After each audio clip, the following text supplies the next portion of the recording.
Diseases of the heart and blood vessels depend on various conditions. Exercises that put a lot of effort on the muscles damage the heart muscles and reduce the contraction activity. Blood vessels that supply blood to the heart muscle become blocked, preventing the transport of oxygen and nutrients. The poison released by the causative agents of a very dangerous infectious disease reaches the heart with the blood and damages the heart muscles.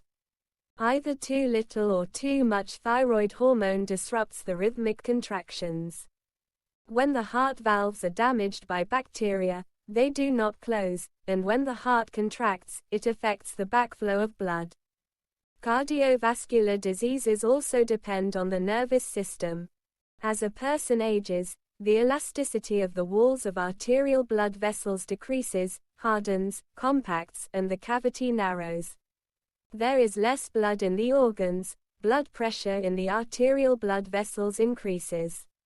The increase in blood pressure is due to kidney disease, stress of the nervous system, and less movement of the body. If the blood pressure is too high, the blood vessels may burst. Brain hemorrhage is very dangerous. This is because brain cells are damaged and muscles become numb. Arms and legs become weak and paralyzed. At this time, the blood pressure in the arteries exceeds 200 mm Hg.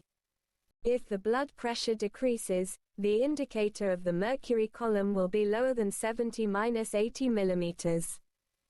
Symptoms of such diseases: headache, heart palpitations, ringing in the ears, loss of appetite, heart contractions sometimes increase and sometimes slow down.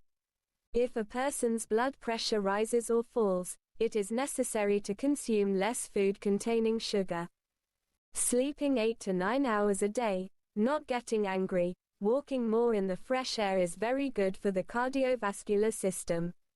Anemia is a disease caused by a decrease in red blood cells and a decrease in hemoglobin. Causes of anemia: excessive bleeding from the body, destruction of the life of erythrocytes under the influence of chemicals, poison, malaria, damage to marrow fat, liver, spleen, lack of substances involved in the formation of erythrocytes, iron, vitamin B12, etc. B. Since the blood is not saturated with oxygen, the organs and tissues lack oxygen. Metabolism is disturbed. When the number of erythrocytes decreases, the blood viscosity decreases and the heartbeat increases. Blood pressure puts a lot of pressure on the heart. It is treated by blood transfusion.